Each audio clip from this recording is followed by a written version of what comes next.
What's up, Bud Light fam? It's the Bud Light Bros. Woo! Coming at you with video number 46 of our YouTube series. And today, since it's a WrestleMania weekend, WrestleMania, woo! We bring you our favorite 6 wrestlers. All right. Now, this might be kind of like a little niche video because we're not exactly sure how many of y'all are actual wrestling fans, but Or want to be hidden wrestling fan. There's nothing wrong with liking wrestling. yeah, just like it's okay to be gay, you could be a wrestling fan. But yeah, wrestling. I grew up watching wrestling, especially because my dad or Papa High Life, that fool was a big Mexican lucha libre fan, and we would always every Saturday and Sunday we would either watch CMLL, Consejo Mundial de Lucha Libre, or we would watch Triple A. And it was all, Mexican masked luchadors and all that stuff. High flying, little acrobatic stunts. Yeah, and then one of our neighborhood homies told us, hey, what y'all watching? And we're like, oh, we're watching wrestling. And he's like, hey, you know that's fake, right? And we're like, what you talking about, homie?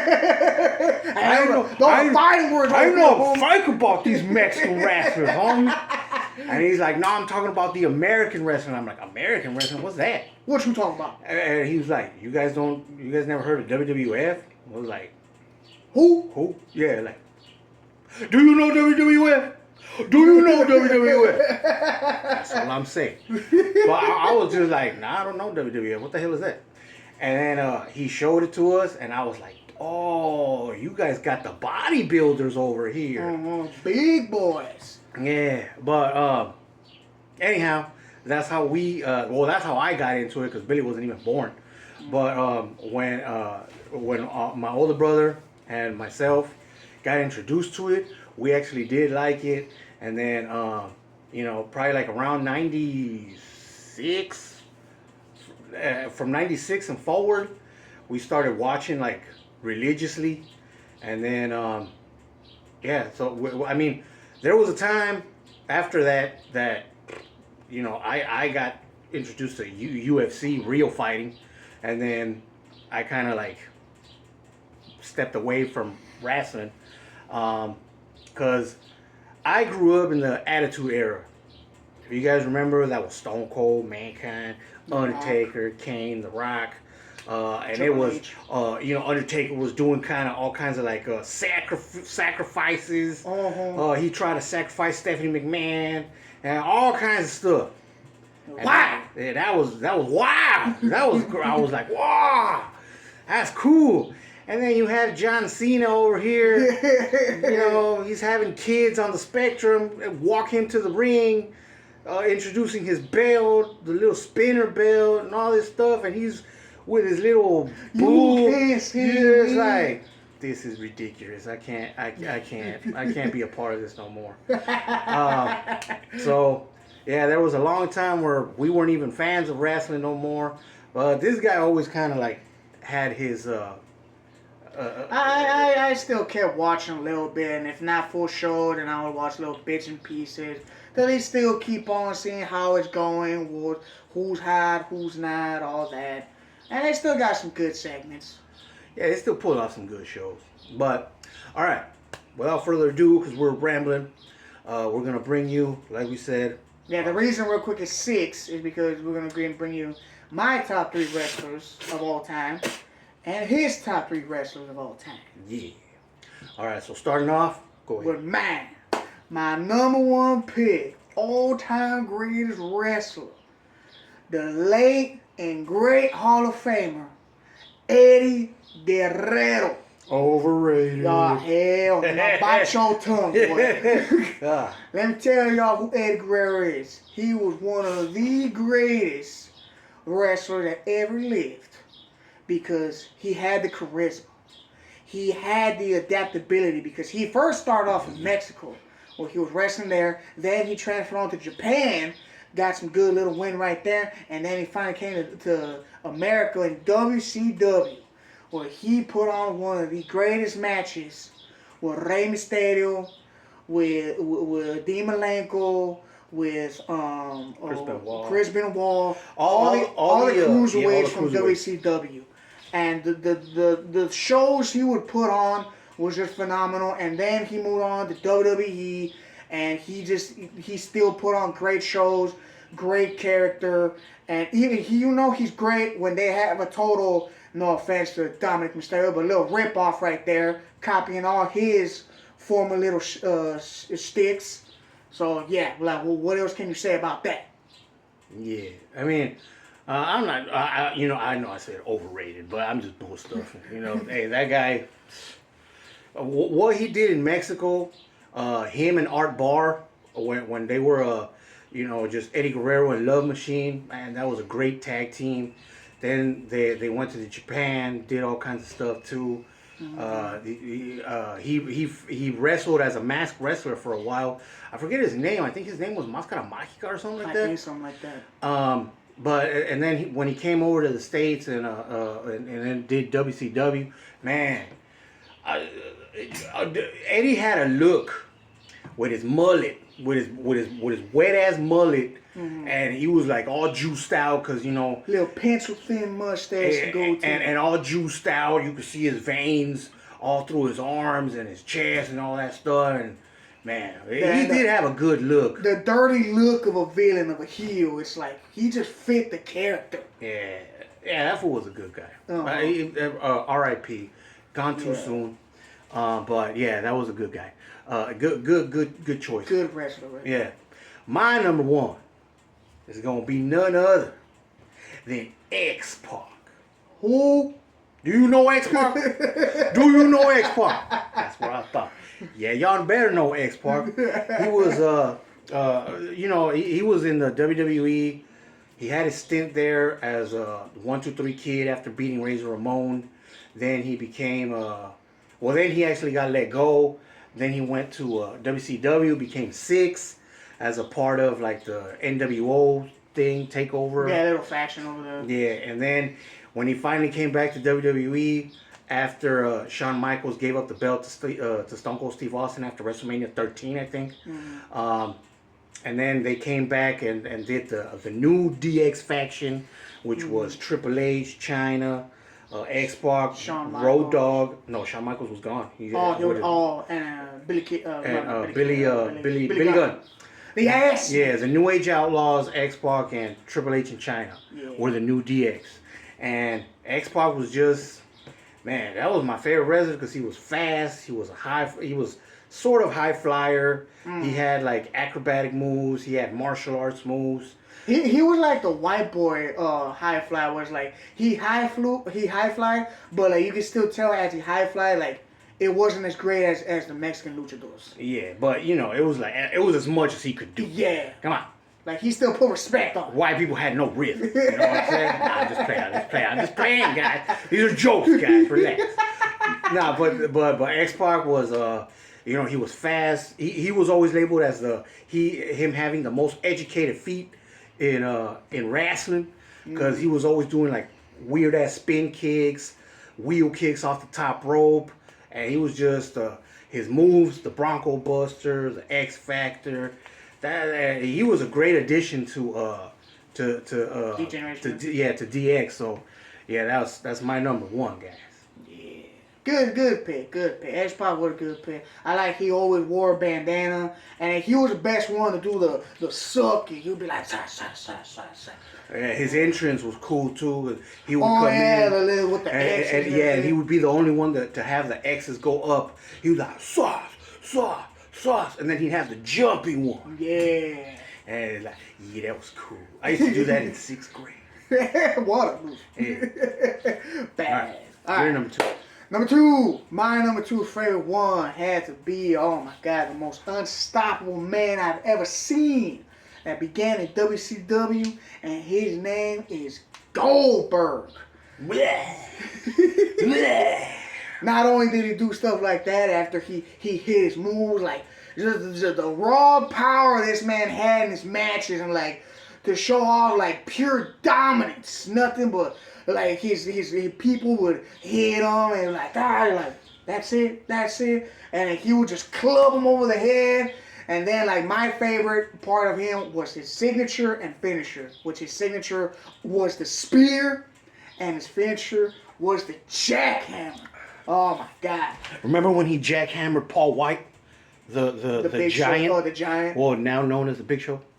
Man, that shit was crazy. Mm-hmm.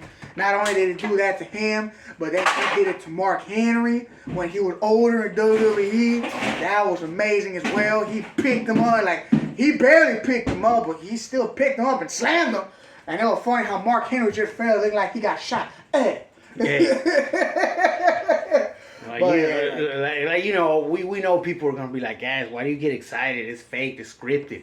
Yeah, but it's still a show. Yeah, just like and you want to pick up a 500-pound man? Mm-hmm. Do you know what kind of strength you need to have to even do that? It's not just like, oh, he jumps so to flip over. Like, nah, you gotta have strength. You gotta keep this fool in the air. And like he didn't keep Mark Henry up in the air, but he still had enough to fully flip him over. That's a strong man, homie. That's a feat of strength right there. Yeah, like you know, we know wrestling ain't real. Whatever, it is what it is. But it's a good goddamn show. And that's what you want to show. It's like if you're going through the movies and like a lot of you nerds like Marvel Endgame, it's like, what are you guys getting excited for if you know it's fake? It's none of it's real. That's just how wrestling fans see it. Yeah.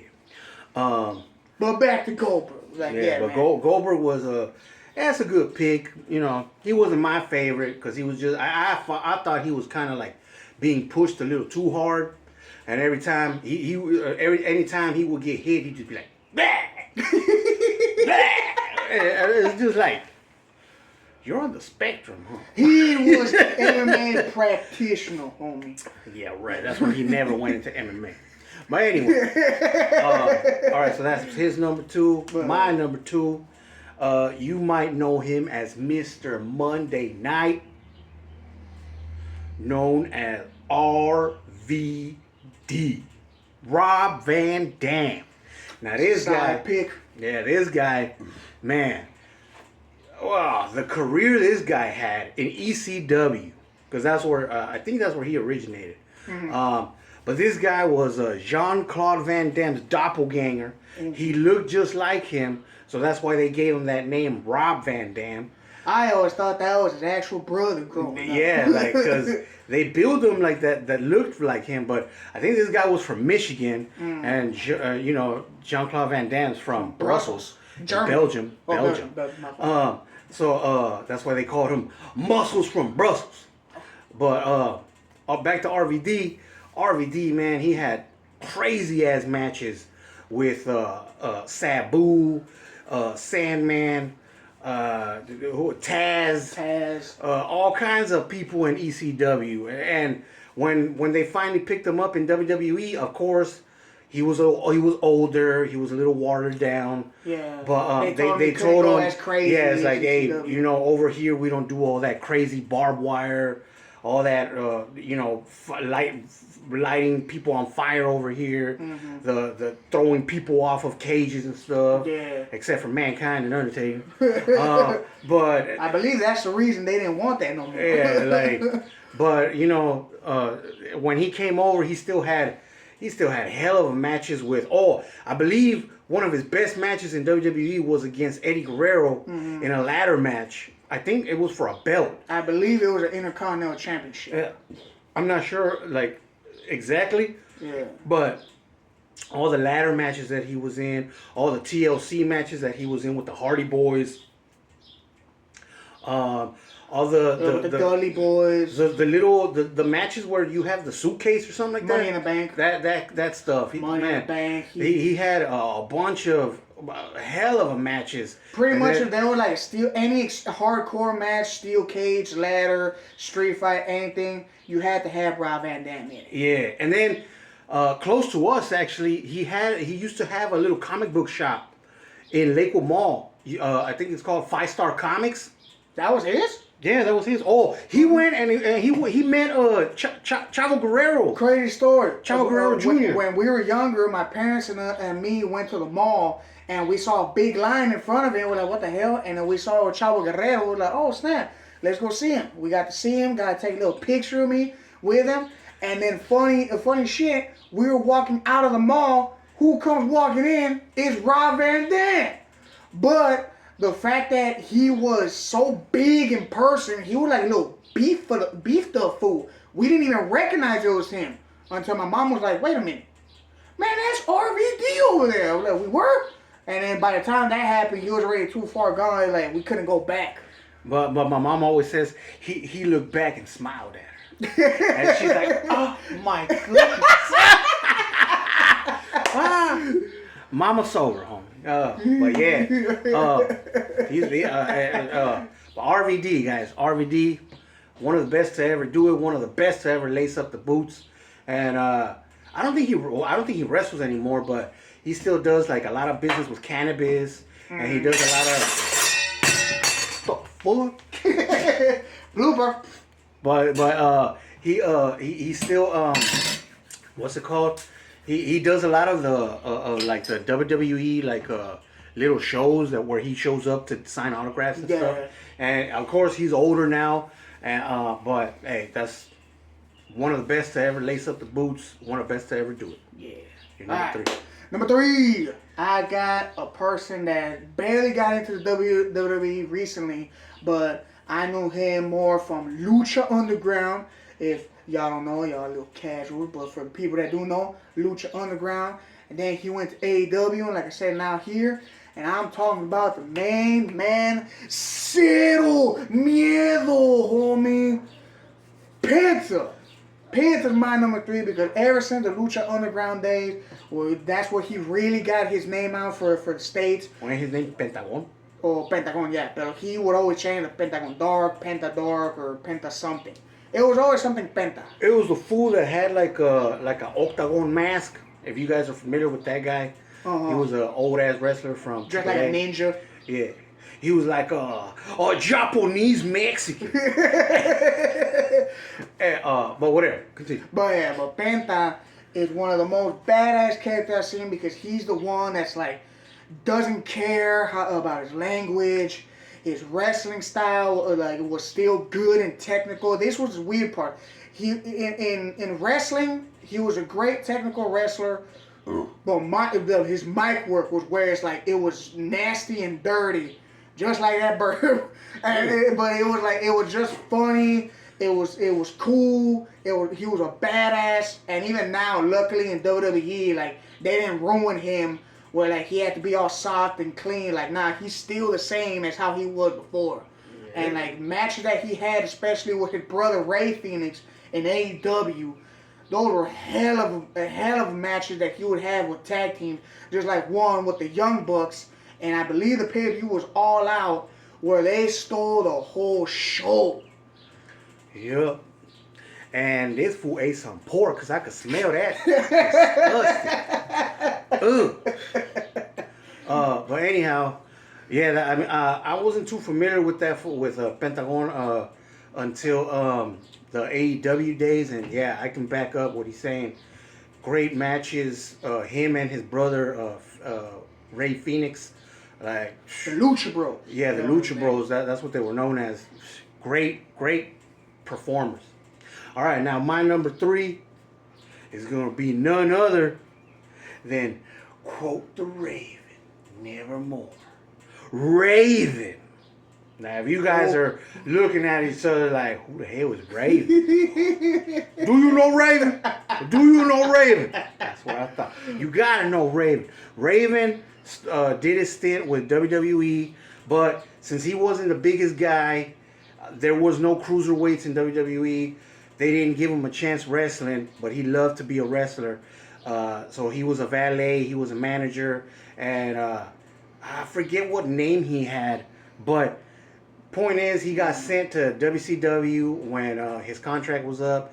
WCW actually gave him a chance wrestling. And then he went to WECW. He actually made his name in ECW with all his hardcore matches. But he was the guy that had. He looked like a Pearl Jam reject member. Like he had the long blonde hair, the curly blonde hair, curly blonde surfer hair. Yeah, he had like the puka shell necklace. Yeah. He had his T-shirt, a leather jacket that he looked like he punked from Danny Zuko and the T-Birds. He said, after T-Birds, homie. Yeah, this is the flock right this here. This is Raven's flock, homie. But then he had his little jean shorts, his little Doc Marten boots, and he had the flannel tied around his waist. And man, and he had bandages on his hands too. Or he had bandages, but that was wrestling stuff. Yeah. But man, that guy was cool. And what's it called? I kind of like gravitated towards him because he was like the guy that he was too cool to like speak on the microphone. He was too cool to like bother. It's like, I'm just coming out here, I'm beating people up, and I'm going back in my dressing room. And when I was in like 7th grade, that's how I was. I'd be like, hey, don't talk to me, homie.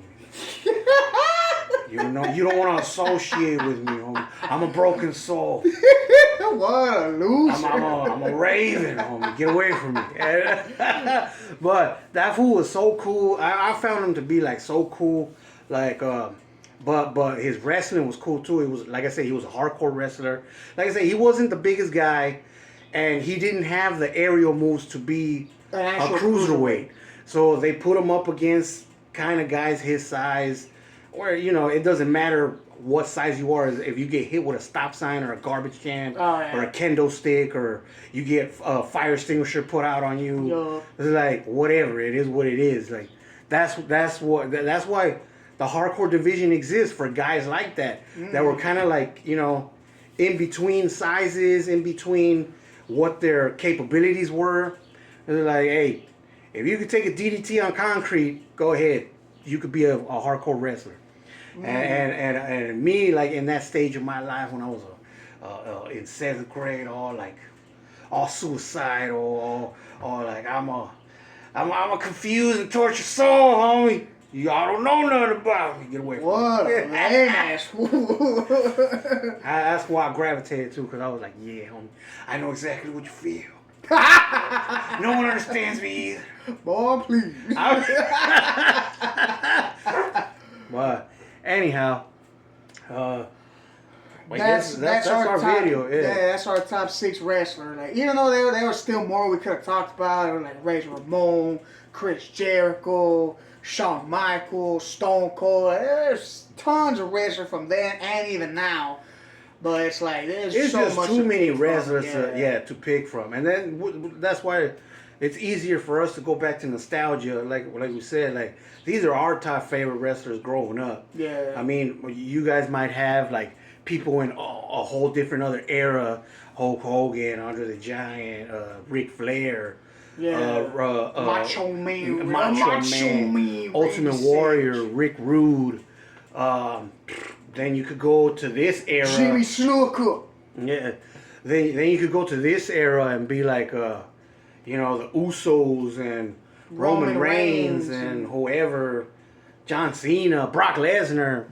But it is what it is, homies. Yeah. All right, guys. So that's gonna be our video because we're running on low and we don't want to go over. So. Hey, if this is a type of video that you guys like, where we talk about wrestling, we're trying to figure out our audience. Yeah. What do you guys like? If you like our general content, if you like this, if you like the verses, if you like the top 5s, if you like the... What else we got? Man, that was safe. What else we got? Other videos? Versus top 5, scam, legit or scam. All that stuff. Hey, we're still working on more stuff. We got more stuff coming out. Keep effing with us. Keep following along. Follow us on the journey. We'll get there eventually. Yeah. With your help, though. Like, comment, subscribe, all that good stuff. Also, hey, there's a comedian named Concrete that has a podcast. all of a sudden he started taking off his shirts. They started taking off their shirts and doing our bit. Hey, we're the only ones that are topless here. And then Jay Muse from Jay and Silent Bob, he has a new YouTube channel. That's a top Top five. Like, hey, that's our stuff too. Stop jacking our bits, guys. What's going on? Give us some credit. Bud Light Bros. It is what it is. We'll see you on the next one. Woo!